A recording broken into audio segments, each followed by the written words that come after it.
This is Mommying While Muslim, recorded live and unedited.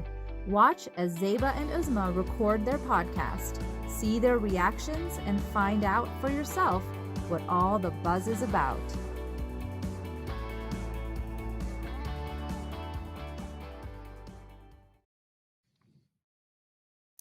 Assalamu alaikum, everyone. Welcome to another episode of Mommyingwhilemuslim podcast. This is Uzma Jaffrey. Assalamu alaikum. This is Zeba Hassan and Eid Mubarak, everybody. I guess, are we on day? No, we just finished celebrating the 3 days of It's day Eid. 3, right? My dad was trying to, Yep. it's day 3 today, and my dad was trying to threaten to Mm-hmm. send us videos of Qurbani, which is the sacrifice. And I'm like, can we please not do that for my 2 vegetarian children? I love him to death. He's like, I'm going to send us a video. No, thank you. I don't want to see that. No, thanks. How do you guys feel about video Qurbani watching? I don't like it because a lot of people don't know how to do it and the animal is suffering. And I'm like, that's exactly the opposite of what you should be doing. If you don't know how to wield that machete, freaking get off, get away. You know, they're like inhaling blood as the carotid is bleeding into their mouths. I'm just Oh like, my please stop. God. Can You we don't know not what be you're so doing. Yeah. graphic? Oh my. Yeah, exactly. No, it's Well, besides definitely the Qurbani stressful. I videos, have 2 how was your week? vegetarians that do not want to do it. We had, it was Yeah, our no. 21st anniversary, and it was your anniversary as well. Mashallah. So happy anniversary.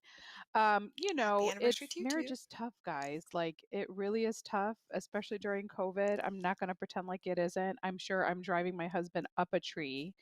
Because I actually found myself saying this, and I'm going to admit this on the air right now. He was standing by the kitchen sink, and I said, do you really have to drink your water like that? Like, I have become that crazy Oh wife that no. is annoyed by the sound of my husband's drinking. I'm like, do you have to do that around me right now? And the poor guy is like slowly backing it up. And, you have to admit your Aw. faults. I've been kind of grumpy and crotchety, but, you didn't get to 21 years from, going away from It's the not all hard topics. roses. So we talk about these things. It's not all roses and fairy tales and flowers, though I did get a beautiful bouquet. So I definitely appreciate that. But Mhm. how did you guys celebrate your anniversary? You know, it was like the week of low key celebration. So, like, not only was our anniversary very low key at home, we picked up a nice dinner from a restaurant that we like a lot and brought it home and just kind of did it. And we brought a cheesecake from my favorite bakery. And I was like, hey guys, don't you want us to cut the cake? So, like, my in laws disappeared and my kids were still there at the dinner table. And they're like, wait, what are you cutting a cake for? I was like, this is our anniversary. It's the day we got married. They're like, oh, it's your anniversary. Like, the little butts don't even know, you know? Oh, Like, they had no clue, and they didn't realize it was something you celebrate, I guess, because usually we go out on our own, we go out to yeah. eat, so it was our first time being in with the family, Yes. so it's very low key, and Eid was like that too. We just kinda hung out at home, we ordered food, and we just, we got dressed up, we did the henna, so it was just nice, being home with them. And they were still like, Alhamdulillah, this is the best day ever because they got to eat crap like all day. I was like, you can have the ice cream Yeah, shop in the house exactly. and just go to town. The So covered it was with good. chocolate. I mean, because honestly, that's what we're doing right now. We're like throwing, at least for me, like, here's all this candy and junk food to celebrate a holiday And because we cannot leave electronics. the house. We did. And electronics, yes, go right ahead. No, I have to say, we for the first time, we have not done any kind of parties or interactions. And one of our Mhm. friends, another family friend, was like, let's set up in my cul-de-sac, bring your kids. I did get an ice cream truck to kind of show up, to I kind of make it saw. somewhat a little bit celebratorial. And reality is, we were like sitting far apart, all of us had our masks on. It's still not the same thing, like the Eid hugs and the greetings, like that's all part of our Right. celebration. And obviously we can't do that, which was a little bit of a bummer. And obviously our mosque is still not having Eid prayer. We did not have Eid prayers. I know certain areas are doing drive-through prayers or prayers in the parking lot. We have not started doing that Mhm. yet. So it was still kind of prayers in our own house and super low key. But, it's done. We're now moving on to the next chapter, which is getting ready for school, right? Or what the semblance of school will be in the fall. And like, this is when I told you, this is why I need my own space. My kids literally are in front of me right now asking me for questions, and I'm like, "You need to go." Um, but That's no, funny. it's one of those things where now we're prepping up for school. But that's my particular soapbox. But I always know you have our weekly soapbox, so it was my like, take it away, girl. My soapbox is kind of like, I guess it's sort of personal. It's not anything political, or I guess it could be because apparently healthcare is a political issue. So we had some movers coming in, and I tell everybody who's working in my house, like, you have to take your shoes off, or do you have shoe covers? And you must have a mask. Well, these guys show up without a mask, first of all, and then they're like balking at Mhm. me because I'm asking them to put on shoe covers, and they didn't have any. And I was like, well, then take your shoes off. Oh, well, I can't move stuff without my shoes. And I'm like, I don't think you know how feet work, but whatever. I'm not a podiatrist. What do I know? Najwa could tell us better. So my husband had to go out and buy them shoe covers, and he's upset because he's like, "Why are you making this so difficult?" I'm like, "They're going to be on my carpet. My daughter is on chemo. They're not even wearing masks. They're trekking in, all this bacteria on their shoes." And so studies have shown there's been at least a couple of studies out of the University of Arizona that we have 140 more types of bacteria on the outside of our shoes than on the inside. So us stinking up our Mhm. shoes with our sticky feet is cleaner than what we're stepping on outside. And there's documented E. coli bacteria on the bottoms of people's shoes. Because think about it. How many times have you stepped on dog turd? E. coli is specifically Yes. found in poop. So you're trekking poop into your house. And in a Muslim house, that's a huge no-no because we put our faces on the ground. So ordinary people do not get sick from the E. coli on people's shoes in the house because they don't have their faces anywhere close to the ground, but we do. We pray. And I don't always pray on a masala or a piece of cloth. It looks clean to me. It's my home. Like, I'm going to put my face down on it. Yes. And so for that reason, I was like, why are you politicizing it? They were like grumbling and making faces and whatever. And they're like, oh, well, can I go out to the truck and then come back? I'm like, yeah, change your shoe covers. But they made a big Yeah. deal out Or of it. take So my them off, put them soapbox in your is pocket, exactly. So I was just right? like, you know That's what what? I'm like, just Take put your them in your shoes pocket off. and go out. It's a system. Yeah, and I know I'm not the only one who does it. I've been to plenty of non-Muslim homes where there's no shoes in the house because there's children crawling. They pick up stuff and they put it in their mouth. Now, I'm not in that phase of my life anymore, but people, my soapbox is take your dang shoes off, or at the very least offer when you finally do get to enter somebody's private home. Don't trek the poop. I think that's one of the reasons why God is testing us with this pandemic, because he's like, look, y'all don't even take your shoes off. You nasty. That's all I Well, got for it's funny today. because I'm gonna share a picture later. I actually have a whole at the front of my house, I have a container. I have Lysol, extra masks, hand sanitizer, and then I have a bin with shoe covers or like those hotel slippers. If you Slippers. don't want to wear the Can I shoe show you what's on covers. my I feet? have I'm gonna actual show you what's on my Yes, let's see it. Are you wearing them? See, I'm that's what I wearing hotel have, and I slippers. have them Yep. exactly, and I have them for anybody that comes into the house, and quite frankly, I'm like, "You're covered." And for the people that come regularly, because I do have my housekeeper that comes regularly, she has her own house slippers that she puts on because I was noticing she was slipping around on the floor, and I did not want her to get hurt, so I bought her own, Hurt, yeah. house shoes, that she wears. She takes them off and puts them on, and I think she appreciates it. Um so I think I agree with you. It's gross. We have allergies in the house. I was OCD about this stuff before the pandemic. The pandemic is just making me Exactly. even more crazy and It's nuts. validating So our I am grossed all outness. for it. Yes. Yeah. I mean, because it is gross. Let's just be real. But, we're going to kick off our family evolution series and how the American Yay. Muslim family has and is changing as we speak. The dynamics, the narratives, everything behind it. There will be some expected and some unexpected topics, and we look forward to bringing them to you. And honestly, one of the main things that people wanted us to talk about since the inception of Mommyingwhilemuslim was what we're going to be talking about today. We're a little bit nervous. I'm setting it up. And the truth of the matter is, we're going to be putting our money where our mouth is, right? And when somebody DMs us and says we literally need to talk about this within our communities because we do have joint family systems as that is prevalent within the culture of our families. Um, we're going to be talking about the in laws, the stressors of bringing back home family dynamics into America and having American daughter in laws and son in laws kind of taking that over, and the pitfalls of what is going to come with them. And I know specifically, Uzma, you have a story to tell for us. And are you actually ready to talk about this openly and honestly? And there will be a record of this for generations to come. So I'm just trying to There set you up for will, there this. Are you will. ready to go? Yeah. I think I'm ready, but I don't know if I'm gonna Okay. be as open and honest because otherwise Joe's gonna have to censor a lot of F-bombs. So I don't want him to do that. Okay. But, Okay. you So we're know, not and going to do then there's that. We're lots going of to try to people who are keep it gonna be PG. Let's keep it PG. Yes, we'll keep it PG.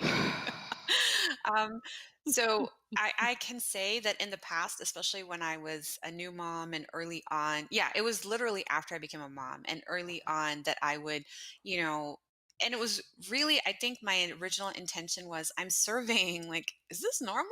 Am I imagining all of this? Like, what is happening? And then it became so funny because people were like on the floor laughing, like, this can't be real. Like, what are you talking about? And it became kind of an airing of dirty laundry. And now that I look back at those times, I see that I am very guilty of doing that, like of basically backbiting. And so um, at the time, I was fully certain that it was an outlaw situation. And that's how I sold it and I told it. And, it entertained people. And that was unfortunate. And I realized it Not was to interrupt wrong. you, but what do you mean by outlaw versus in-law? So let's first set up what the definition to Uzma Joffrey is, an outlaw versus an in-law. So the title today is I know actually this, like a but our joke. audience might not Yeah. know this. Yeah. Oh, okay, right. So there's a long running joke, and I don't know if it's from the South Asian community or not, but I had an uncle who would always ask, like, how are the outlaws? Because he would refer to his in laws as outlaws. And honestly, they are the nicest people on the planet. Like, we grew up with them too. And he would always be like, oh, my outlaws did this, my outlaws did that. And my mom would be like, stop talking about them like that. They're like so much nicer than you. We want to be related to them, not to you. So that's where that comes from. And, it's kind of the universal dilemma, right? Because everybody has some struggles with their in laws. And, regardless of ethnicity, regardless of status, regardless of religion, everybody's got an in law story or an in law situation. And I think that the people who have really good relationships are the exception and not the rule. And it's just unfortunate. And I think that relationship comes with certain kinds of stigma attached to it. And I think in our Muslim communities in particular, there's a lot of cultural baggage that's associated with it, and it carries on through the generations. And so I hope we're going to be the last generation dealing with it, and we'll be good in laws ourselves so that our kids will not be traumatized or traumatize anybody further. Does that answer your question?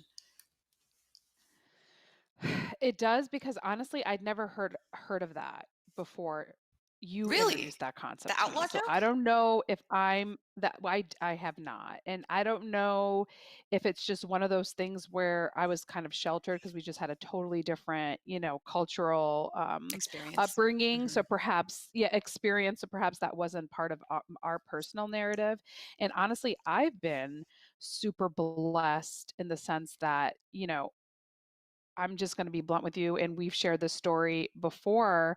Like, my in laws are probably the best in laws that people can have. Alhamdulillah. You have, issues and all that, which through growing pains when you've been together since you were teenagers and growing up. And that's kind of my personal experience. I kind of met them when I was 18 and we literally grew up together, including my sister-in-law, my husband's sister living with us for a short period of time. And the reality is even our, potential irritations that we had with each other has allowed us the opportunity to grow and become really close to one another and our kids to be close. So I'm really, really fortunate that I have, Mhm. amazing in-laws from that perspective because there are no they kind of left the cultural experiences of expectations behind. And I think that for me personally, in my life experience, that probably was the main reason we all get along so well. And it sounds like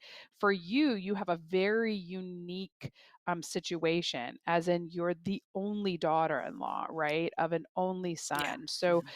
your unique Mhm. experience speaks to I'm just gonna let you go from there. What actually makes a good daughter-in-law in your opinion? Okay, well, we surveyed our audience on Instagram and Facebook, and so this is what we got back. Joe, if you want to put up, how are we being good daughters-in-law? These are some of the answers that we got from people. I don't think that's the graphic. It's the one, how are we being good daughters-in-law? So we'll give it a minute while Joe This is pops the that up. advantages of the Um, in-laws. There we go. yeah. That's the pet peeves. Oh, there's a lot of them. Mm, Ooh, these are yeah, all there's a good whole things ready to bunch of come. graphics coming up. Yeah, there we go. Good daughters-in-law. So this is nice, and this is, being of service, like your husbands and your children being of service to your in-laws, and it's always hasana or good deeds if you're helping your elders. I mean, that's one of the reasons why I'm in geriatric medicine. So you would think that I wouldn't have this problem, but again, it is Oh. cross-cultural, and it doesn't matter what job you have. This is my favorite answer that somebody gave, where, how are you being a good daughter in law? And she replied, in every aspect, duh. I was like, alhamdulillah, Oh, that might have girls been got me. Oops, confidence. no, I'm kidding. I What, you think it was was you? no, Yeah, it could be because no, I think it your wasn't. in-laws are not just exceptional. I think you're an exceptionally good daughter-in-law, alhamdulillah. So there was another person who said, well, in South Asian subcontinental culture in particular, there's just too many Yes. expectations. And so she didn't even want to answer this question because she didn't like it. She was like, good, what is Boo. good? It's a relative term. So there's a lot of baggage that comes with that word, a good daughter-in-law. We can talk about that. And then another way that you can be a good daughter-in-law is to respect your in-laws' belief, ensure that they feel at home, and to allow them independence. And I really like that last part because independence is really, really Mhm, huge.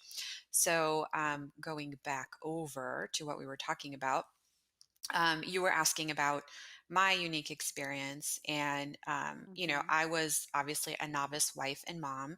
And, when you are in an arranged marriage and you haven't gotten to know your partner really well, like, again, our experiences were so different in that regard. You are inheriting a family you don't know. And so I quickly Yes. became a mom. And at this point, it was just like bang, bang. The kids just, they kept rolling out. And I couldn't Yes, commit to getting girl. to know my husband and understanding what was happening in his family because I was busy trying to figure out the mothering aspect and how not to kill these children.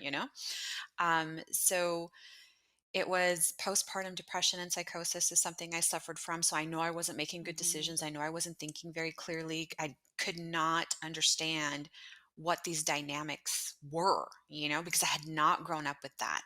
Imagine a Joffrey, all the Joffreys, we are over communicators. Like we talk a lot, we hash things out, we Yes. fight big, we love big, we're loud. And then I marry into this mute family, you know? So it's like everybody's got issues, but they're not willing to talk about it. And I didn't know how to navigate any of it.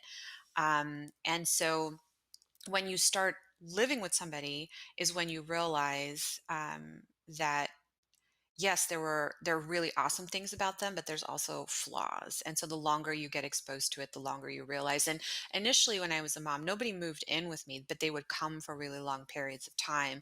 And it's during those periods of time that you realize there's a power struggle going on that you didn't even think was an issue, but it becomes one. So who do you talk to? Who do you not talk to? And so my mistake again was that I just talked to all moms, kind of surveying, is this normal? Like what's happening? And so that's why I say I'm not proud of it, but I didn't have like a sister-in-law or a brother-in-law or his wife to ask, because again, I married an only child and his N is one because he's only ever seen his parents' marriage, and I'd seen my parents' marriage Right. and the in-law experience over there seemed very positive. My parents are the product of an arranged marriage. Their parents were arranged, and I grew up with those grandparents. And so I saw the dynamics with my parents, and I thought that's what it was going to be like. And it wasn't. So it was just really Right. weird. So it seems like so you're saying, so the difference between yours and my marriage is you know, um halal dated my husband before we were married. We're just going to put it out there. And I was able to get to Scandal. know my husband's family. I mean, it was scandal at the time, but of course now that's what everybody is doing. Hmm. So I was able to like get to Everybody does it. know my Yeah. husband's family even before we got married. Yeah, and understand the dynamic. So you're saying that this could have been a direct um correlation to you having met Omar and kind of getting married quickly, so not quite understanding the nuances of his particular family structure. Yeah. And no, I think 100% that's what it was. And like we had some warnings too before we got married. But you're in love and you're like, "Oh, I want to get married." And And it's for my fun. You're mom, like, "We're gonna she get thought I was married," running out and of eggs yeah, anyway. exactly. Yeah, we can overcome Oh, because you anything. were like, And what, the truth of the 23? matter is my mom. No, I was 28 when I got married. I was old, girl. Oh, man. Well, not old according to Yeah, normal but see, standards, we're but back not gonna then I was like old maid material. yes. Yeah, I was like, we're Yeah. not gonna talk So, about that because ageism is a whole 'nother conversation we're gonna have on a yeah, later no, date that's a for whole nother sure, conversation. because I definitely do not like that. Yeah, yeah. So where should we go next? Oh, yeah. Oh my god. So, do Um, you wanna explain to the audience what your unique situation is, though? my unique situation. Yes, it's pretty damn unique. So I married an only child, and his parents are divorced, and they've been divorced for over 20 years. Separated or divorced in some way, shape, or form, basically since he was 18. And, we built a big house so that everybody could live together because my husband's dream was to be able to keep an eye on both of his parents because as an only child, he panics when somebody doesn't pick up the phone, and it's happened multiple times when his parents have gotten really ill. And alhamdulillah, they've always gotten ill in our house. I don't know if that's an alhamdulillah, but I think it is because we can take care of them that way. And so we built this house for everybody to move in. But, if you've ever moved in with your divorced in-laws, then you know how rosy and happy that is. Um, and I challenge anybody to DM Exactly. us with experiences because I could really use your advice on how the hell you live in a household with divorced in laws because my N is zero. So, That's like, my unique how has situation. that been? Like, why move in together then? Because you and I have talked very frankly off air, over the years and have been frank with our conversations about the types of experiences that people have. Like, why would you move in together knowing kind of what you do know now, honestly? Well, it's funny, So that's a first of very all. weighted It's like question. freaking hilarious. Yeah. It gives us really good content for the podcast, let me tell you.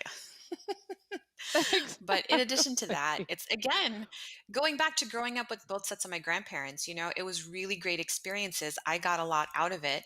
And my grandmother, so my mom's mother in law, my paternal grandmother, is like the best mother in law, hands down. Everybody, all of her daughters in law will say that. She was way more fun. My mom was like, I like her better than your dad, for the most part, because she was just really, really cool. And I thought I could have that friendly relationship with my mother in law that my mom had. And, I'm sure as a grandchild, I see a very rosy version of it. And there was probably stuff behind the scenes that I will Mhm. never find out about because my mom kept it under wraps or whatever. But I wanted that same experience for my kids to grow up. Our grandmother would tell us stories at night. Our grandfather would teach us really cool things and, give us money all the time. And oh, you smiled today, or you danced well today, or you got an A+ on your report card like 6 weeks ago. Like, here's a 20, so it was like really, really nice. And so I wanted that experience for my children. And that's what I had told my husband on the second time that we met. He was like, what do you think about my parents living near me? Now, in many ways, I shot myself in the foot but this is basically how he fell in love with me because I saw it on his face, because right? And I was like, well, I grew up with my grandparents, and Yeah. my one grandmother would spend 6 months with us and 6 months with her other children.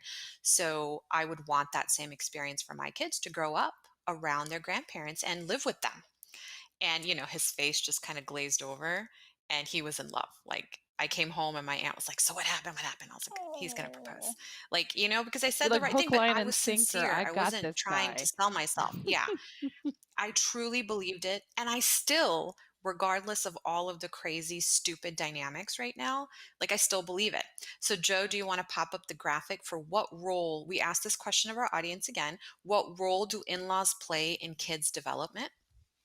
That's going to be one of those blue screens, and we can read off some of the things that our audience shared with us. Let's see. And I think this is Zeba. Do you want to read these off? So yeah, so what people are saying, they're like a trusted confidant for your children. Many children will discuss issues with their grandparents that they wouldn't necessarily with their parents, which I think in your circumstance, it sounds like you had that type of an experience. Oh, yeah, Teaching them their totally. mother tongue or their father tongue, or the tongue from the countries that they have come with, and other Islamic fundamentals that maybe our parents didn't necessarily have time to teach us. Family presence is important with your aunts, uncles, cousins. It really helps kids be more social, because really your cousins are your first friends, right? Those dynamics and are really really important, I think, for a kid's social development. So those are very good and very important Hmm. things to have your in-laws or Yeah. your parents around. So, and it seems like you still, despite all of your particular circumstances, really, really feel that way. But what do you think are some of the stereotypes of in laws? Like you said, I'm just now hearing about this whole concept of the whole outlaw situation. What do you feel like Yeah. we have inherited based on some of the stereotypes from like our parents' generation and telling us what in laws versus outlaws actually are? Well, I think in your particular case, you were really blessed to have your mom who, like, thinks everybody is good and everything is awesome. Yes. Our Hmm. moms, like myself and my generation, those of us who had Pakistani Indian moms, Arab moms, we were all taught to fear the mother-in-law because she's going to hate us. She's going to criticize us. If we Hmm. don't learn to make the chai or the shai properly, she's going to kick you out of the house. You're going to come on a Thursday. You're going to get kicked out of the house on a Friday. Stupid things like this. And like to children, like single digit age, you're saying that to girls because it's true. And I think you see that on that new Netflix show, Arranged Marriage or whatever, Indian Marriage, Yeah, the arranged that marriage. girls are Oh basically man, groomed to that's get that's married. that's a whole Yeah, nother topic. Yes, we're it not going it to talk hurts about my that. Yeah. feelings watching that But, show. absolutely. It is. It is. But girls are groomed to get married and groomed to fit into a family and told things like, you're going to go into this house, into this family. Don't come back to us unless you're dead.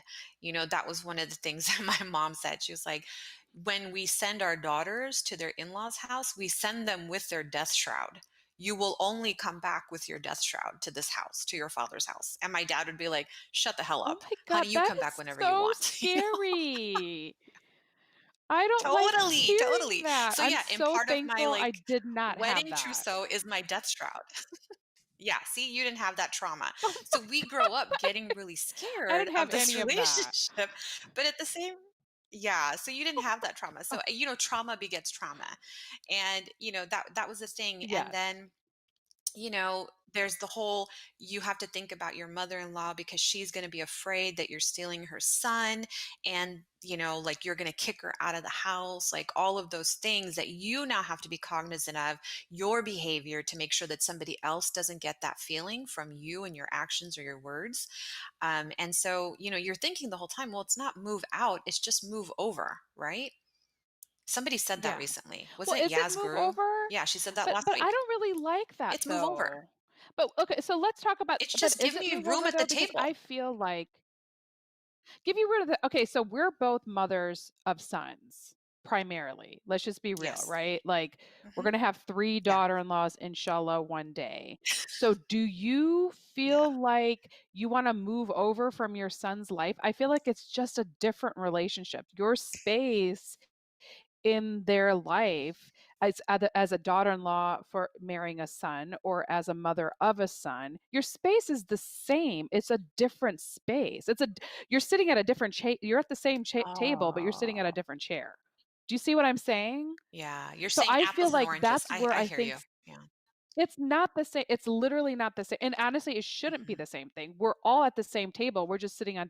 I'm not going to sit in my mother-in-law's lap because her place and position in my husband's life is different, right? I mean, she can sit on my Right. lap at Right. one day and we do cuddle sometimes, right? But the reality of the situation is her chair is different, and I'm not trying to take her Mhm. chair anytime soon. So I feel like a lot of some of these stereotypes that happen both sides is an insecurity of Mhm. either the daughter-in-law marrying into the family or the mother-in-law accepting the daughter-in-law. It's this low level insecurity that I feel like is perpetuated, it sounds like, from the repeated storytelling that generations have said, because the evil Yeah. mother-in-law or the disrespectful daughter-in-law is part of that family dynamic narrative. Or am I just Yeah. oversimplifying it? No, I don't think you're oversimplifying it. I kind of like it. Like in my mind, it was move over just meant just scoot your chair over so that her chair can fit now, because this is an important Right. part. Like, why am I investing a decade looking for the perfect daughter in law, for the perfect wife for my son? And then I'm not going to be accepting and loving to this person. Like, why would I bring them in to traumatize them? That just does never made sense to me. But again, like what you're saying to your point, the perpetuation of these stories, like if you say it, you manifest it, right? And I feel like that's what's happened. So if Right. if we Exactly. project and expect good things from our in-laws, no matter daughter-in-law, sister-in-law, father-in-law, whatever, if we project those things, I feel like Allah subhanahu wa ta'ala, and Ameen to all of that, Allah subhanahu wa ta'ala will grant it and Yes. send that back to you. But it's up to us to stop saying stupid things like your mother-in-law is not going to like this, your father-in-law is not going to like this, went to an 8-year-old. Like, who does that?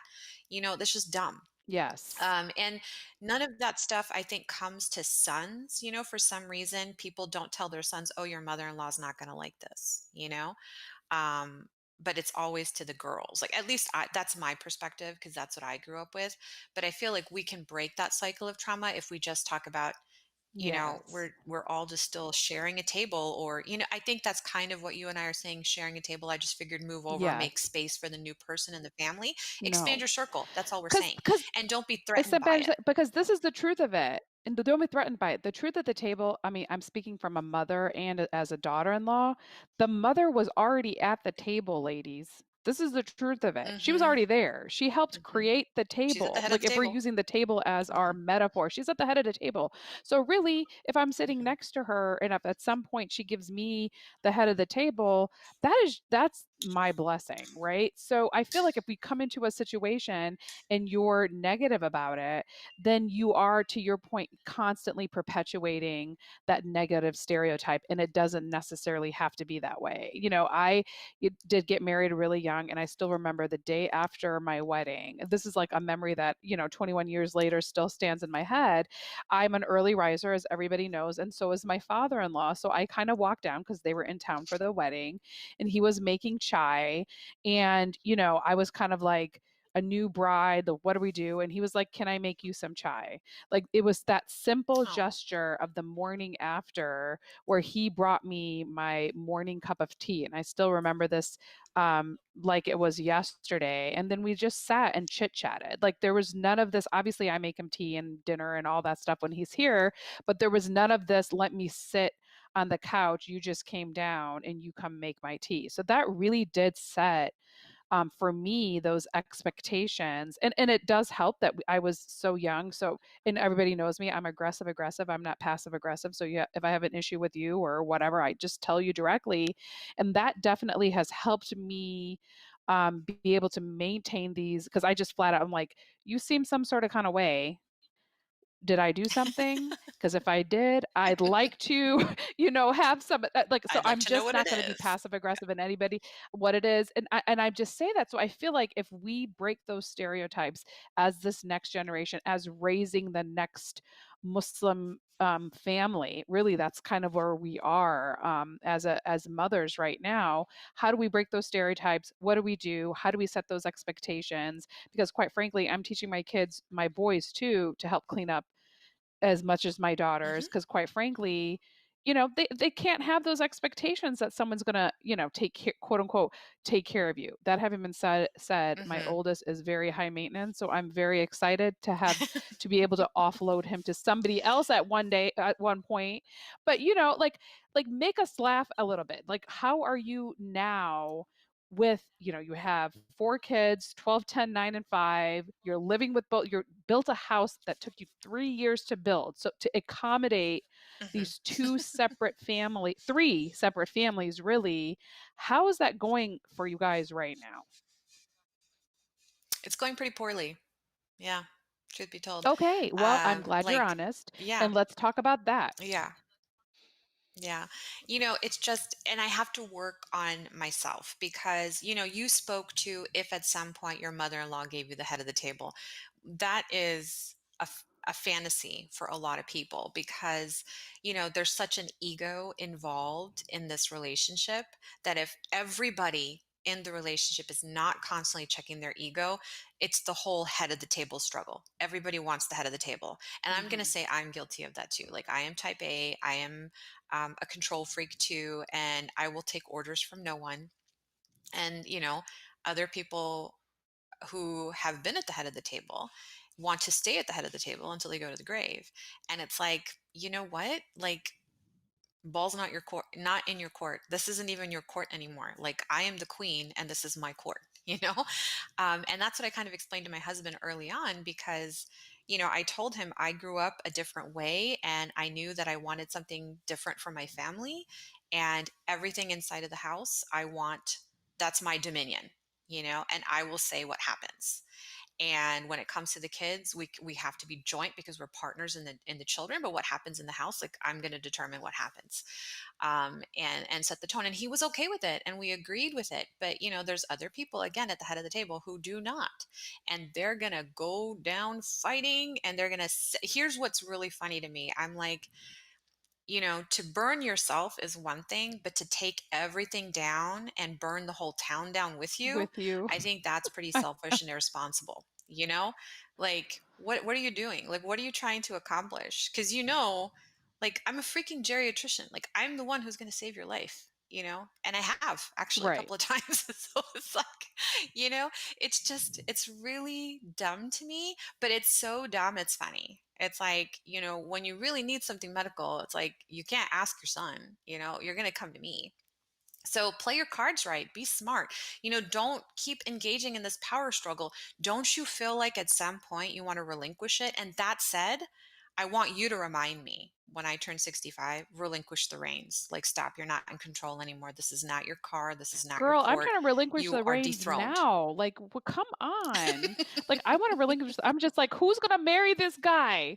Because he is high maintenance. Can you Yeah. take him off my plate? No, I love all of them, Well, but don't say that I in and public. I do Yeah. think it's, don't say that in public. I love him to death. But the reality of the situation is, I think our generation is different because let's think about it from their perspective. They came here sight unknown, right? They built Hmm. communities from the ground up on their own, right? And so it Yeah. will be harder for them to give that up. We kind of inherited all that and all the good stuff. And so I don't think we're as tied to the nuances of those types of things. So I think we will be able to give up some of that control earlier because quite frankly, I think it's going to go directly to our You kids don't because want it. we're never really getting that control to Yeah. begin with, because we're just kind of like, we don't want it. We know your generation is going to do Yeah. right by us, so here you go. Better. So I think we Hmm. are a little bit different where they're going to do better by us because they don't have the cultural baggage that I think even we still have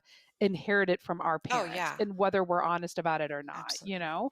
So, like, I do Yeah. feel that your particular situation is insane, and the fact that you're even still standing, and I feel Entertaining like it. you are a good daughter-in-law and entertaining it, good for you. We'll talk a little bit about Umar's role in Umar, your husband, in a little bit. But I do think the reality of the situation is like what are some of the pet peeves that we as a community see about our in-laws? Like what are those things, like those preconceived notions, those pet peeves about our in-laws that we talk about or we feel right now? Joe, can you pop up the graphic for pet peeves about our in-laws? And then I can read those off. So we polled our audience. We asked, what are your pet peeves about your in-laws? And we got a variety of cool answers. I even woke up this morning and I saw some really cool ones. So Oh, this is a that's big so, one. There's I like how you're sometimes saying they're cool. unwillingness for, they're cool. Some of these are cool. There's sometimes unwillingness for children to be corrected or disciplined. Sorry, my son, I have the same problem you do. Kids at the door. There's sometimes unwillingness for children to be corrected or disciplined, intervening in parenting styles. Um, this is a good one. My mom in law feeds my 8-month-old everything, doesn't think twice about how it will affect her after. So if you've ever had a Oh my crampy or goodness. diarrhea, 8-month-old or infant, you know what this is like. So this is really funny. Snide comments about how our 5-year-old is behaving, which is like a 5-year-old. I thought that was really funny. Uh, my fridge is a hot mess, different ways of cleaning and organizing, and irrational fear of my cat. That was really good. I have an irrational fear of cats too, just FYI. I'm good as long as they're sitting down, but like once they start moving, I'm like, oh my God, So what are fur your ball on the pet moon. peeves? Like those seemed like really funny, but what do you think are the generic pet peeves of living with your in-laws? We can probably list those out, Yeah. like knock them out in like a minute. Well, I wish. Yeah, exactly. It'll take me only 30 seconds. It's the interference. And in my particular situation, it's you were talking about how you're very direct, right? And, and that's how Yes. Joffreys are. Like, we have a problem, we're going to talk about it, and we're going to talk it to death. But like, I'm married into mutes that are super passive aggressive. And it's just so there's no other way to describe it except one of my mom's best friends, she said, your in-laws are so good at pinching you in a place and in a way that you cannot even tell people.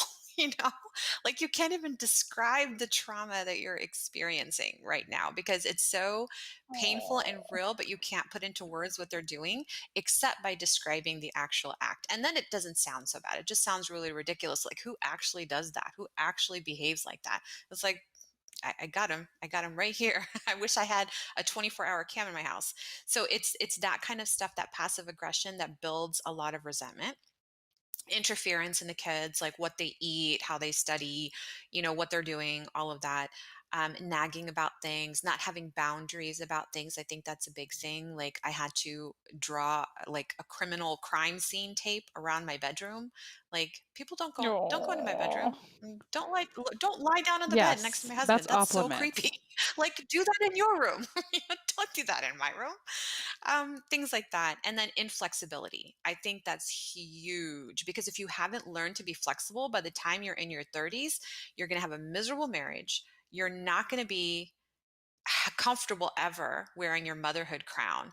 And then, certainly in your elder years, if you're inflexible and you can't roll with the punches, you're just going to burn even more bridges. And when you finally need people, they're just not going to be there for you. So and I realized when we went to therapy, because it was after 4 years of this kind of ooh, closing in on me, that I was like, I'm done. I'm walking out. I don't care how many kids I have. I don't want this. Like, I don't love you enough for this. Um, the therapist was really good. And she was like, when people are manipulative and when people are passive aggressive like this, these are results of trauma. And so people who have endured some kind of trauma pass it on inevitably. And that for me Mhm. was so helpful because it helped me understand the aggressors in my life and not see them so much as aggressors, but as victims themselves. I would say that I'm a survivor because I recognized it. and I removed myself. And now I feel like I can look as an external observer for the most part. Right now, like moving in, everything is really fresh. But usually I can see the trauma happening, kind of like an out of body experience. And I can say, you're behaving in this way because you are the problem. You have a problem and you never dealt with it. And you're trying to get me to deal with it for you. And I'm not going to. I'm not playing, and so I just need to remember that, while we transition and settle in. It's just hard because in the moment, like, everybody gets really emotional and really angry. And that's shaitan is like working really hard to create fitna in your house, and you can't let him. You just can't let him. Yeah, we've talked a little bit today. I think we mentioned it in the sense that you and I are one kind of way, and our in-laws are a different kind of way, and that's the truth. I think with most marriages, right? You're marrying the family unit, and that comes with the history that's come behind it, good, bad, and the ugly, and the way that you all can interact with each other sometimes is different. To your point, and I think my personality type probably was a little bit hard for my in-laws to take in the beginning because I was very open, honest, and direct. I would hope that Yeah. now, 21 years later, they appreciate that, and it seems like they do because everybody always Mhm. knows where they stand with me. Like, I'm not an insincere person. I can't pretend to like you if I don't want to. And honestly, the good thing is I'm not an insecure person either. Like, I understand my role within my family dynamic and my family unit, and I also acknowledge, if we're talking specifically about mother-in-laws and sister-in-laws, for instance. I'm fortunate enough to have multiple that I have very good relationships with, but it's a different relationship. My husband's relationship with his sister, specifically, let's say, because he has one sister, like, let's say I'm driving him nuts, which I have been, I'm sure, in the last couple of weeks. I would hope he has a relationship Yeah. enough where he can go to his sister and have a safe space to talk to her about that, perhaps be given some guidance, and perhaps she's supportive of me enough to kind of give me the benefit of the doubt, give him some good advice, and then that actually helps the relationship versus hurts the relationship. So I do think that that has to be very, very prominent within a family. And honestly, I even talk about that with my kids. Like, Zara's relationship with her brothers is a very unique Mhm. relationship, and my hopes is whoever the boys bring into the family can accept the fact that she plays a specific role in their life and respects that. And I think if you come from that foundation of respect of everybody's position, some of that insecurity won't hopefully won't take place, but there's always something. So I know with you specifically, because you don't have the sister-in-laws or even the Mhm. brother's wife that you could have gone to for some sort of guidance or help or support. What do you think now, in being with your in-laws, are some of the major things with how you could deal with conflict, because you had to kind of figure that out on your own versus getting guidance from somebody Mhm. else? Like, where did I go for guidance? Yeah, like Or how have I dealt you with it? did the therapy.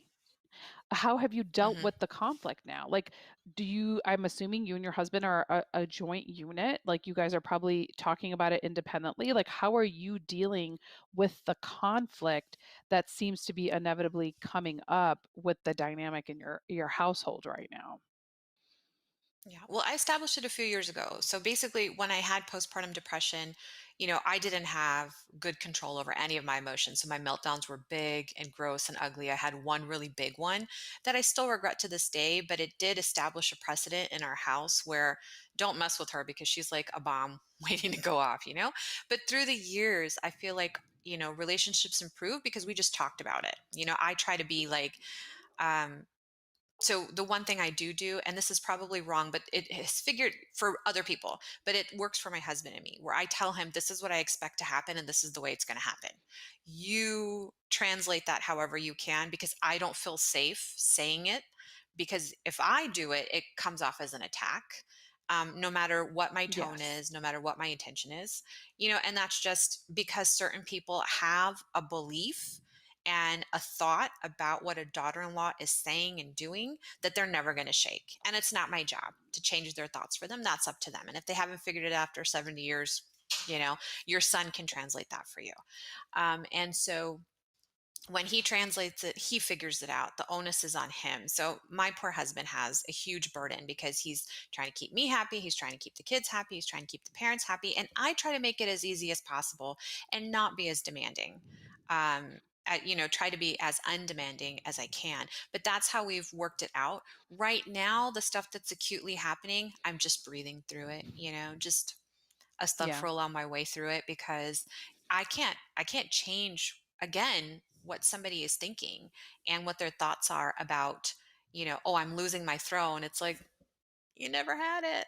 you know I don't think it's my place to say that to them, and I think that that's traumatic. I'm trying to wear my geriatrician hat and remember that older people, when they have to move, when they have to leave their things, when they have to downsize, that is a loss. That's a lot of loss. And one of the sisters responded to our questions beautifully. She was like, I allow as much independence as I can. That's such a beautiful thing to me, like not just as a Muslim, but as a physician, like hearing that from a family member, I think that that's so important. Like, don't take car keys away from people. Don't take their opportunity to socialize safely, social distance wise, if you can, Hmm. and afford them whatever uh, autonomy that they still Respect. have, because Yeah, that's and what it is, right? autonomy. When you're respect, yeah.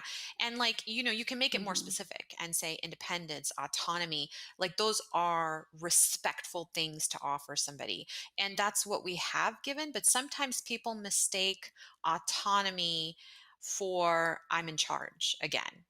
And it's just keeping that fishing line, pulling it in where you need to. That is a trick that, I mean, I've been married 14 years and I can't say that I have figured it out yet, and this is a new situation for us. So it's going to be perpetual learning, and I just have to make sure, the last time I tried to talk about it, it became again very volatile, and I was speaking the way I would speak to my father, where I'm just like, what is wrong with you? Because that's how I talk to Right. my dad. And that's not how you can talk to your in-laws. It just, again, because of how Right. they hear it, it's completely different than if their daughter were to say it. But they don't have that. Their N is zero.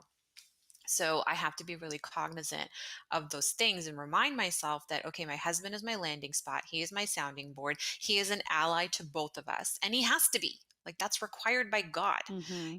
so I'm never going to stand in between. And in fact, I'm the reason why, like, we went out to our house for the last time yesterday, and he's like, I want to stop here and I want to stop there on the way back home. And I'm like, what are we doing? Like, why are we running all these dumb errands? Let's go home. We're tired already. And he's like, I really don't want to go home right now. Because he's just, the burden of having to deal with, the constant, like, Hmm. I mean, if you think I get nagged at, like, he's their son, so he's all Yeah. like, I just can't deal with it anymore. Like, let's just move back to our Right. old house, you and me together, and leave the kids and the grandparents over there.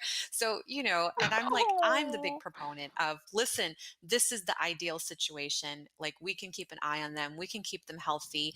It's never any fun when your parents aren't answering the phone and we have to start calling neighbors and start going over and checking on them. We don't want to do that. So, remembering those things, I think, is part of reining myself in, because our job is not just to rein in Right. other people's, it's first to rein in ourselves, right? And check our egos at the door. And I think that's really important. And that's a lifelong project, to be really, really honest. So that's what I would say. But yeah, I think I'm going to make an appointment with the therapist soon. Well, one, having that plan of action, I think is going to be very helpful for you. And honestly, Mhm. acknowledging how to not be a bad daughter-in-law, or bad is probably what are the things that we can Th- avoid in that type of situation to kind of help ease that burden. So I think we asked our listeners that too, right? Like, what are some of the things that we can do? How are we not being good daughter-in-laws? I think we have our graphic for that as Yeah, well. let's do that. I think that's good because it's a self-reflective one. Yes. Yes, Do you want to this read is these off? key. making our husbands feel guilty for having a strong relationship with his parents. Because the reality of the situation is, for me, part of my appeal for my husband when we first met was how much he loved and respected his parents, right? So I then can't be annoyed, once we get married, for him having that strong relationship with his parents. And we're always good. So I'm assuming when somebody mentions that, oh, she's saying that we're always good daughter. Unless, okay, that works too. And Hmm. got another cat when she was terrified and just getting used to our first cat. Okay, so not take. I'm assuming this audience member was essentially saying, not taking into consideration some of their thoughts and ideals within a Yeah. household, and going against that, on purposefully going against that. So I agree with you. I think Hmm. if you go in, one, I love what you're saying, being self-reflective. If you're going in thinking you're Hmm. perfect, nobody is perfect. Yeah. Everybody has shortcomings. I think about it all the time. I feel like I'm a pretty nice person, but I would imagine dealing with my anxiety, my OCD tendencies over a long period of time could be wearing on other people. So being introspective and reflective, I think, is going to be helpful. So how not to be a bad daughter-in-law? Think about, okay, where am I? Who am I in this equation? What am I doing that's Hmm. triggering these types of responses from the other person? Sometimes it's unfounded. There's nothing that we've done. It just is something you represent to them that triggers them. But to the extent that you can Hmm. help keep the connection, I think, make sure you never get involved between your husband and his relationship with his family. I have to say, my sister-in-law Hareem, she is amazing. This is my brother's wife, and I always say, if you want to be the ideal sister-in-law, be Hareem, because she kind of keeps quiet about stuff. Mashallah. I'm sure we annoy her because we're all very, he's the youngest of three sisters. Let's just be real. He kind of, my poor brother has to deal with a lot of us being kind of super empowering, powerful women. And she just kind of takes everything in stride. I'm sure she's annoyed with us, but she tells my brother privately, and he then kind of tells us on his own terms. And we either back up or defend ourselves in whatever way, but it's never a direct, um, Yeah. what's the word, direct irritation between me or Hareem, and being mindful that it is a different relationship, right? And so I think if you come to those Hmm. terms, it's a different relationship, there's a different seat at the table. For me personally, I think that goes a long way in managing those expectations from the very beginning. But what about you? What advice would you give for Yeah. somebody, and how to be, or how not to be a bad daughter-in-law, to the extent that there is that? Well, I guess I'm at glass half fuller. I really don't have any advice on how to be a good daughter-in-law other than everything that you just said. But also, again, the self-reflection, and are your thoughts real? Is this something, a story that you created in your head, or is it fact? Yes. Definitely, if there's any kind of abuse going on, don't tolerate it. Like, kick back. That's totally fine. But also think of the glass as half full. Like, what advantages are there to having a really strong relationship here? And I think we did ask our audience, and we have a graphic on what are the advantages of having the in laws around a lot. Um, and so we'll read those off really quickly. It's an easy opportunity for me to teach my children how to treat elders. I love this one because, yeah, that's super duper important. Like, people who treat women, children, and the elderly well, that is the making of a good society. This is something my dad always taught me. So these are like the three populations I care about the most. And, elders are my people, unless apparently they're related to me by marriage. I don't know. But yes, you do want your children to learn the etiquette of how to behave around your elders. I 100% agree. And then we got a couple of help with the kids. 100%.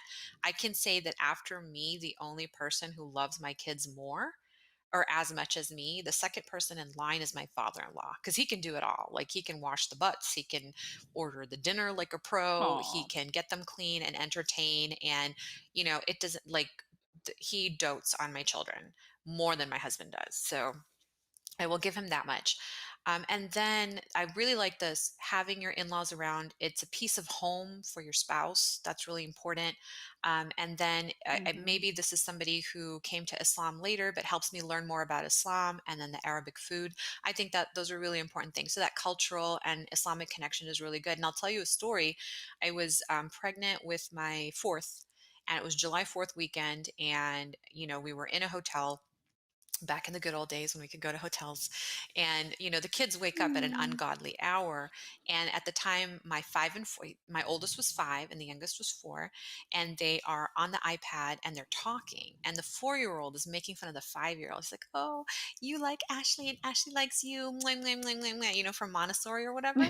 And my oldest is like, no, I don't like her. I like her like a friend. She's not Muslim. I can only marry a Muslim. And maybe it was me being emotional because I was pregnant, and it was one of the worst times in my life emotionally. I was dealing with a lot of stuff, but I remember crying and thinking, I am so glad that my mother-in-law at some point taught them this, because I didn't think to teach a 5-year-old that he can only marry a Muslim. Like, I had enough stuff on my plate. But at some point, she had told him and planted that seed that you will grow up and marry a Muslim. And as you know, that's something that's very important to me. And I was so glad that my kids had the opportunity to learn that from another safe adult and internalize it and just talk to each other about it, because you're saying cousins are your first friends, but your siblings are also your first best friends. So to have that Yes. conversation and have that understanding so early on, I was really grateful that my mother-in-law was in their life on a regular basis at that point. So, you know, we can take the graphic off, Joe.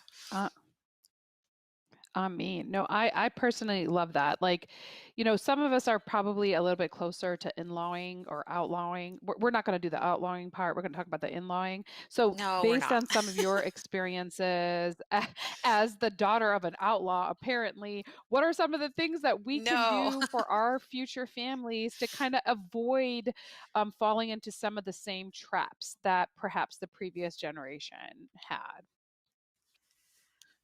I think, well, why don't you answer that question first? Because you're closer to in-lawing than I am. Oh my God, My don't try to. oldest is I mean, only 12. according to my daughter, like she's like, no, I better not. He wants to get married early, like he's gonna be mad. I'm like, I better not be a grandma anytime soon. Okay, let's just. That's what I'm trying to focus on right now. But for me, it's really having that frank conversation. Because I didn't have that traditional background. I think that a lot of people have with carrying some of the old school behavior over. So I feel like I'm in a better position because being a mother of 3 boys, one, I would want my daughter to be treated in a certain way. So why would I treat anybody coming into my family who would love my son any differently, and Hmm. recognizing the Hmm. ties between blood obviously are different, but acknowledging the fact that they are taking an important part of yourself, like your son or your daughter, and they're choosing to love that person. Like that is such a blessing and a gift, and I'm going to choose to look at it from that perspective. I feel like I'm going to be an awesome mother-in-law. Like I'm just being really honest about that because I Inshallah. know about myself. I don't like to judge. I'm a big believer in that's your life and your family to the extent that I can help ease your burdens. Like I did not have that in the sense that I didn't live by family. So I kind of had to do this mothering thing by myself. And it's hard. It's hard to have to do and be that primary person. And, my kids do love their grandparents, but that closeness that it seems like your kids have with your in-laws, mine do not have, just because they don't have the access to them. Not Mm. that they don't love them, it's just that level of comfort is just not there because it's always been me and my husband. So I do feel like I missed out on that and my kids missed out on that, so I want to be able to provide that for my kids to the extent that we can, inshallah. So I'm coming it from Inshallah. always, where I come from, a place of love and understanding, with the thought that I can't control everything. And if I try to be that person for them, then inevitably, I feel like God rewards you in the long term. Yeah, absolutely. I basically told my girlfriends, you included, like if I ever act like a back home mother-in-law, or even start saying things like a back home Smack mother-in-law, you or upside your head, I would say girl. back home father-in-laws. Smack me. No, I just said straight up shoot me. Like, I don't want to be that person. Kill me. Like, just, I don't want to be that person. And, we're saying mother in law, but honestly, in my experience, it's not the mother in law that's the problem. Like, I was joking with my husband, like, people talk about marrying the village idiot. I married the village idiot's son, so it's the mother-in-laws unfortunately get a lot of bad rap, and that's not fair. And I don't want to fit that stereotype at any point. So your good friends are the ones that are going to correct you when you're wrong. Like, I don't want to be surrounded by yes people. I want to be surrounded by people who are going to fix me and get me closer to the sunnah, which, like you said, is understanding that this is an independent couple that's going to make their own decisions, and they have that right, and they're starting their own family, and it does not have to look like mine. It probably will not look like mine. And I don't have a say in it. All I can do is pray for them and make sure that they make good decisions, and trust myself that I raised them right to make good decisions. If I didn't trust myself, then I would want to micromanage their every single decision. And I think Exactly. that that's the truth of the matter. And again, check your story. Is this in your head? Are these thoughts, or is this a drama that you're creating? And I would say 9 times out of 10 we're creating stories and it's not really real. Don't take stuff personally. It's really hard. I get you. In the moment, it is so hard. But remember that trauma begets trauma. And just because somebody traumatized us does not give us the right, in fact, gives us the responsibility to break that cycle of trauma so it doesn't perpetuate. So that's the only advice I have. Like I said, What do you think? we are hopefully a long way from that. No, I'm thinking you're 100% spot on. My hopes is, we were able to answer some questions, or if anything, to let our audience know that they're not alone in this. The journey is hard. We're not trying to minimize that, but hopefully, if we come with good intentions, and love, and to your point, go back to the sunnah, I think that it will be the best outcome for us all. We're Like I said, this is just one part of our family dynamic, family dynamics in America series right now. So until next time, this is just one part of the journey. Assalamu alaikum, everybody.